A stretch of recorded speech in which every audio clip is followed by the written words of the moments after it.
ಹಿಂದೂಗಳ ಹಬ್ಬಗಳಲ್ಲಿ ದೊಡ್ಡ ಹಬ್ಬ ಯುಗಾದಿ. ಈ ಹಬ್ಬದಂದು ತಮ್ಮ ಮನೆಗಳಲ್ಲಿ ಸಡಗರದಿಂದ ಬೇವು ಬೆಲ್ಲ ಹೋಳಿಗೆ ತಿಂದು ಸಂಭ್ರಮಿಸುತ್ತಾರೆ. ಮರುದಿನವೇ ಹೊಸತೊಡಗು ಆಚರಣೆಗೆ ಸಿದ್ಧವಾಗುತ್ತಾರೆ. ಚಿಕ್ಕಬಳ್ಳಾಪುರ ನಗರದ ಗಲ್ಲಿ ಗಲ್ಲಿಗಳಲ್ಲಿ ಇರುವ ಮಟನ್ ಚಿಕನ್ ಅಂಗಡಿಗಳ ಮುಂದೆ ಬೆಳಗಿನ ಜಾವದಿಂದಲೇ ಸರತಿ ಸಾಲಿನಲ್ಲಿ ನಿಂತು ತಮಗೆ ಬೇಕಾದ ಮಾಂಸವನ್ನ ಖರೀದಿಸಿ ಹೋಗುತ್ತಾರೆ. ಅಲ್ಲದೆ ಹೊಸತೊಡಗು ಶುಕ್ರವಾರ ಬಂದಿರುವುದರಿಂದ ಕೆಲವರು ಭಾನುವಾರ ಮಾಡಲು ಪ್ಲಾನ್ ಮಾಡಿಕೊಂಡಂತೆ ಕಾಣುತ್ತಿದೆ. ಕಳೆದ ವರ್ಷಕ್ಕಿಂತ ಈ ಬಾರಿ ಮಾಂಸ ಖರೀದಿಯಲ್ಲಿ ಕೊಂಚ ಕಡಿಮೆ ವಹಿವಾಟು ಕಂಡುಬಂದಿದೆ. ಇದೇ ಚಿಕ್ಕಬಳ್ಳಾಪುರದ ನಿವಾಸಿ ಆದವರು ಏನು ಇವತ್ತು ಮಟನ್ ಮಾರ್ಕೆಟಲ್ಲಿ ಹಬ್ಬ ಗುರುವಾರ ಬಂದಿರೋದ್ರಿಂದ ಜಾಸ್ತಿ ಜನ ಶುಕ್ರವಾರ ಮಟನ್ ತಿನ್ನೋದಿಲ್ಲ ಕೆಲವರು, ಅದಕ್ಕೋಸ್ಕರ ಇವತ್ತು ಮತ್ತು ಶನಿವಾರ ಇದಾಗಿರೋದ್ರಿಂದ ಮತ್ತು ಭಾನುವಾರ ಕೆಲವರು ಇವತ್ತು ಮಟನ್ ವ್ಯವಸ್ಥೆ ಎಲ್ಲ ಮಾಡ್ಕೊಳ್ಳೋದ್ರಿಂದ ಇವತ್ತು ಮಟನ್ ಮಾರ್ಕೆಟಲ್ಲಿ ಅಷ್ಟೊಂದು ಕ್ರೌಡ್ ಏನಿಲ್ಲ, ಜನಸಂಖ್ಯೆ ಏನಿಲ್ಲ, ವ್ಯಾಪಾರನ ಅಷ್ಟಾಗಿ ಕಾಣಿಸ್ತಾ ಇದೆ. ಪಾಪ ಬೆಳಗ್ಗೆಯಿಂದ ಇವಾಗ ಅಷ್ಟು ವ್ಯಾಪಾರ ಬಂಡವಾಳ ಹಾಕಿರೋಂಥವ್ರು ಏನೋ ಕ್ರೌಡ್ ಆಗಿರ್ತಂಥದ್ದು. ಇನ್ನು ಕೆಲವರು ಸೋಮವಾರ ತಿನ್ನಲ್ಲ ಅನ್ನೋ ಉದ್ದೇಶಕ್ಕೆ ಮಂಗಳವಾರ ಇಟ್ಕೊಂಡಿದ್ದಾರೆ.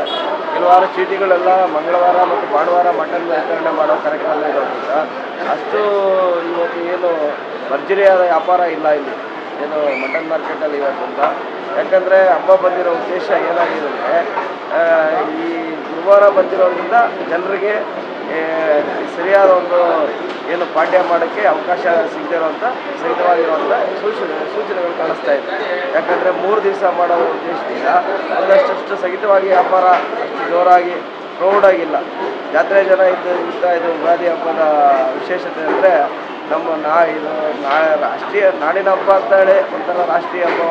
ಹಿಂದೂಗಳಿಗೆ ಇದು ಹೊಸ ದಿನ ಮತ್ತು ವಿಶೇಷವಾದ ಹಬ್ಬ ಅಂತ ಹೊಸ ಬಟ್ಟೆ ಹೊಸ ಈಗ ಮಾಡ್ಕೊಳ್ಳೋಂಥದ್ದು ನೆಂಟರುಗಳೆಲ್ಲ ಬಂದು ಈ ಮಟನ್ ವ್ಯವಸ್ಥೆ ಪ್ರತ್ಯೇಕವಾಗಿ ಮಾಡ್ಕೊಳ್ಳೋಂಥ ವ್ಯವಸ್ಥೆ ಇರ್ತಾಯಿತ್ತು. ಅಂಥದ್ದು ಇವತ್ತು ಈಗ 3 ದಿವಸ ಬಂದಿರೋದ್ರಿಂದ ಅಷ್ಟು ಏನು ಭರ್ಜರಿಯಾದ ವ್ಯಾಪಾರ ಏನಿಲ್ಲ, ಈ ಸಹಿತವಾಗಿದೆ. ಇವತ್ತು ಮಾಮೂಲಿಯಾಗಿ ಪಾಪ ವ್ಯಾಪಾರಸ್ಥರು ಬಂಡವಾಳ ಹಾಕಿ ಕಾದು ನೋಡ್ತಿದ್ದಾರೆ. ಮುಂದೆ ಭಾನುವಾರ ಮತ್ತು ಮಂಗಳವಾರ ಭರ್ಜರಿ ಜನ ಬರ್ಬೋದು ಅಂತ ಊಹೆ ಮಾಡ್ತಾ ಇದ್ದಾರೆ. ಯಾವ ರೀತಿ ಜನ ಇರ್ತಾ ಇದ್ರಿ ಇಲ್ಲಿ ತುಂಬಿಕೊಂಡು, ಇವಾಗ ಯಾಕೆ ಜನ ಕಾಣ್ತಾರೆ? ಅದೇ ಹಬ್ಬದ ವಿಶೇಷತೆ ಏನಂದರೆ ಈ ಗುರುವಾರ ಹಬ್ಬ ಬಂದಿರೋದ್ರಿಂದ ಕೆಲವರು ಶುಕ್ರವಾರ ತಿನ್ನಲ್ಲ, ಶನಿವಾರ ತಿನ್ನಲ್ಲ, ಕೆಲವರಿಗೆ ಭಾನುವಾರ ಒಂದು ಟೈಮ್ ಮಾಡ್ಕೊಂಡಾಗ ಮತ್ತೆ ಸೋಮವಾರ ಕೆಲವರು ತಿನ್ನಲ್ಲ. ಅದಕ್ಕೋಸ್ಕರ ಯಥೇಚ್ಛವಾಗಿ ಮಂಗಳವಾರ ಜನ ಸೇರ್ಬೋದು ಅಥವಾ ಭಾನುವಾರ ಜನ ಸೇರ್ಬೋದು ಅಂತ ಊಹೆ. ಇನ್ನು ಪ್ರತಿ ಚಿಕನ್ ಅಂಗಡಿಗಳಲ್ಲಿ ಯುಗಾದಿ ಹೊಸತೊಡಗು ಅಂಗವಾಗಿ ಕೆಜಿಗೆ 250ರಿಂದ 300 ರೂಪಾಯಿ ಮಾರಾಟ ಮಾಡ್ತಿದ್ರೆ, ಹಾಗೆ ಕುರಿ ಮೇಕೆ ಮಾಂಸ ಪ್ರತಿ ಕೆಜಿಗೆ 800ರಿಂದ 850ರವರೆಗೆ ಮಾರಾಟವಾಗಿದೆ. ಗ್ರಾಹಕರು ಮಟನ್ ಚಿಕನ್ ಖರೀದಿಗೆ ಸರತಿ ಸಾಲಿನಲ್ಲಿ ನಿಂತು ತಮಗೆ ಬೇಕಾದ ಮಾಂಸವನ್ನ ಖರೀದಿಸಿದ್ರು. ಈ ಬಾರಿ ಕಳೆದ ವರ್ಷಕ್ಕಿಂತ ಗ್ರಾಹಕರಿಂದ ನೀರಸ ಪ್ರತಿಕ್ರಿಯೆ ವ್ಯಕ್ತವಾಗಿದ್ದು, ವ್ಯಾಪಾರಸ್ಥರು ಸುಸ್ತಾಗಿದ್ದಾರೆ.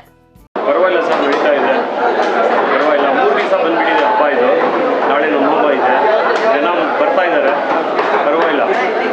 ಯಾಕೆ ಜನ ಕಡಿಮೆ ಅಂತ ಹೇಳ್ತಾ ಇದಾರಲ್ಲ? ಇಲ್ಲ ಬರ್ತಾ ಇದ್ದಾರೆ ಸರ್. ಇನ್ನೂ ಟೈಮ್ ಇದೆಯಲ್ಲ, ಅದಕ್ಕೆ ನಡೀತಾ ಇದೆ ವ್ಯಾಪಾರ. ಪರವಾಗಿಲ್ಲ. ಹೋದ ವರ್ಷ ಯಾವ ಥರ ರೇಟ್ ಇತ್ತು, ಈ ವರ್ಷ ಯಾವ ಥರ ರೇಟ್ ಇದೆ? ಲಾಸ್ಟ್ ಇಯರ್ ಇತ್ತಲ್ಲ, ಅದಕ್ಕಿಂತ ಸ್ವಲ್ಪ 50 ರೂಪೀಸ್ ಜಾಸ್ತಿ ಆಗಿದೆ ಅಷ್ಟೇ. 800 ರೂಪೀಸ್ ಅಷ್ಟೇ, ಜಾಸ್ತಿ ಇಲ್ಲ, ಕಡಿಮೆ ಇಲ್ಲ. ಇಲ್ಲಿವರೆಗೂ ಜನ ಕಡಿಮೆ, ಇನ್ನು ಮುಂದಕ್ಕೆ ಬರ್ತಾರೆ ಅಂತ? ಬರ್ತಾರೆ, 100% ಬರ್ತಾರೆ. ಇನ್ನೂ ಟೈಮ್ ಇದೆಯಲ್ಲ, ಇವಾಗಲೇ ಬಿಗಿನಿಂಗ್ ಆಗ್ತಾ ಇರೋದು. ಆಗುತ್ತೆ ಸರ್. ಅಲ್ಲ, ಜನ 3 ದಿನ ಹಬ್ಬ ಆಚರಿಸ್ಕೊತಾರೆ, ಭಾನುವಾರ ಆಚರಿಸ್ಕೊಳ್ಬೇಕಂತ ಇದ್ದಾರಂತೆ. ಇದೆ, ಮಾಡ್ತಾರೆ. ನಿಮಗೆ ವ್ಯಾಪಾರ ಮೊದಲಿಗೆ ಲಾಸ್ಟ್ ವರ್ಷಕ್ಕಿಂತ ಈ ವರ್ಷಕ್ಕೆ ಏನು ಡಿಫ್ರೆನ್ಸ್ ಇದೆ? ಇಲ್ಲ, ಒಂದಕ್ಕಿಂತ ಒಂದಕ್ಕಿಂತ ನಮಗೆ ವ್ಯಾಪಾರ ಜಾಸ್ತಿ ಆಗ್ತಾ ಇದೆ. ಅದಕ್ಕೆ 3 ದಿವಸ ಡಿವೈಡ್ ಆಗಿದೆಯಲ್ಲ, ಅದಕ್ಕೆ ಸ್ವಲ್ಪ ಇದೆ, ನಡೀತಾ ಇದೆ ಸರ್. ಎಲ್ಲ ಜನ ಇದ್ದಾರೆ, ಬರ್ತಾ ಇದ್ದಾರೆ, ಹೋಗ್ತಾ ಇದ್ದಾರೆ. ಒಂದಿನಕ್ಕೆ ವ್ಯಾಪಾರ ಮಾಡ್ತಾ ಇದ್ರಿ, ಇವಾಗ 3 ದಿನಕ್ಕೆ ವ್ಯಾಪಾರ ಮಾಡಬೇಕು. 3 ದಿನನೂ ಮಾಡಬೇಕು. ನಿಮ್ಮ ಹೆಸರು? ನಾನು ಅಪ್ಪ ಅಂತ. ಇನ್ನು ಈ ಹಬ್ಬ ಹೊಸ ಚಿಗುರಿನ ಸಂವತ್ಸರದ ಹೊಸ ವಸಂತ ಕಾಲದಲ್ಲಿ ಜನ ಹೊಸ ಉಡುಪು ತೊಟ್ಟು ಖುಷಿಪಟ್ಟು, ಕೆಲವರು ತಮ್ಮ ತಮ್ಮ ಮನೆಗಳಲ್ಲಿ ಮಾಂಸಾಹಾರ ಮಾಡಿ ಭರ್ಜರಿ ಊಟವನ್ನ ಮಾಡಿ ಸಂಭ್ರಮಿಸಿದರೆ, ಇನ್ನು ಕೆಲವರು ಭಾನುವಾರಕ್ಕಾಗಿ ಕಾಯುತ್ತಿದ್ದಾರೆ. ಕ್ಯಾಮರಾ ಪರ್ಸನ್ ಪ್ರವೀಣ್ ಜೊತೆ ಕಳವಾರ ಅರುಣ್, MMTV